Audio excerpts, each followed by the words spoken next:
समाज पर व्यक्ति की निर्भरता इस तथ्य से भी स्पष्ट हो जाती है कि जो बच्चे अपने प्रारंभिक जीवन में ही किसी कारण समाज से पृथक हो गए, उनमें सामाजिक विशेषताओं का बिल्कुल अभाव बना है। इस वीडियो में हम आपको ऐसे ही कुछ उदाहरणों के बारे में बताएंगे, कुछ ऐसे ही बच्चों के बारे में बताएंगे जो समाज से पृथक होने के कारण उनके अंदर सामाजिक विशेषताओं का बिल्कुल अभाव बना। पहला उदाहरण है कमला का। कमला और उसके साथ एक दूसरा बच्चा 1920 में एक भेड़िए की मांद में मिले थे। छोटे बच्चे की इस खोज के कुछ दिन बाद ही मृत्यु हो गई, लेकिन कमला सन 1929 तक जीवित रही। कमला में मनुष्य के समान कोई विशेषता नहीं थी।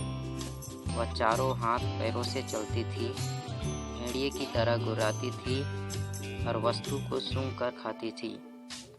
जब समाज में काफ़ी समय तक उसके साथ सहानुभूतिपूर्ण व्यवहार किया गया और उसे विभिन्न प्रकार के कार्यों का प्रशिक्षण दिया गया, तभी उसके व्यवहारों में परिवर्तन होना आरंभ हुआ।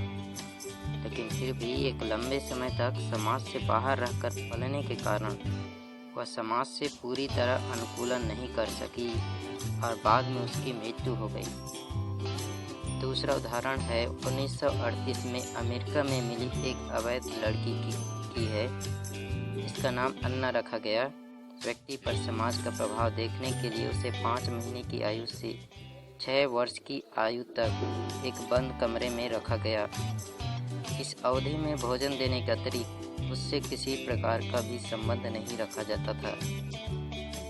6 वर्ष की आयु में अन्ना को जब बाहर निकाला गया तो वह बोल सकती थी, न चल सकती थी और न ही मनुष्य के समान कोई व्यवहार कर सकती थी। इसके बाद एक लंबे समय तक समाज में रहने के बाद ही उसमें कुछ सामाजिक गुणों का विकास होना आरंभ हुआ। तीसरा उदाहरण है रामू का। इसे सन 1954 में लखनऊ रेलवे स्टेशन पर तीसरी श्रेणी के डिब्बे से पकड़ा गया था। ऐसी संभावना है कि किसी कारण रामू मानव जीवन से पृथक हो गया था और इसके फलस्वरूप उसमें कोई भी सामाजिक विशेषताएं विकसित नहीं हो सकी। वह आदमी को देखकर गुर्राता था, हाथों को जमीन पर टेक कर चलता था, पशु की तरह भोजन करता था और किसी भी शब्द का स्पष्ट उच्चारण नहीं कर पाता था। इसी कारण उसे भेड़िया बालक भी कहा जाने लगा। रामू लगभग 14 वर्षों तक जीवित रहा। इस अवधि में काफ़ी प्रयत्न करने के बाद ही उसे मनुष्य की तरह कुछ कार्य करना सिखलाया जा सका। इसके पश्चात भी 20 अप्रैल 1968 को अपनी मृत्यु के समय तक वह एक सामाजिक प्राणी नहीं बन सका, क्योंकि जीवन के आरंभिक काल में वह समाज से पृथक रह चुका था।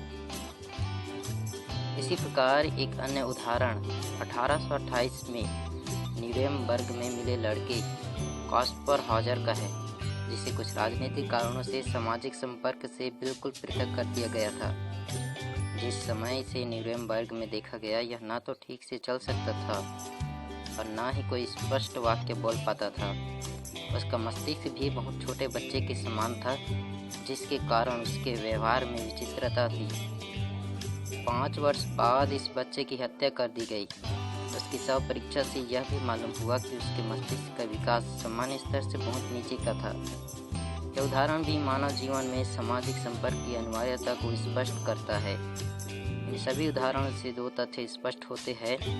प्रथम तो यह है कि समाज से पृथक रहकर व्यक्ति का अपना कोई स्वतंत्र अस्तित्व नहीं होता, और दूसरा यह कि जीवन के आरंभिक काल में यदि बच्चे को सामाजिक पर्यावरण नहीं मिल पाता तो बाद में भी व्यक्तित्व का विकास सामान्य रूप से नहीं हो सकता।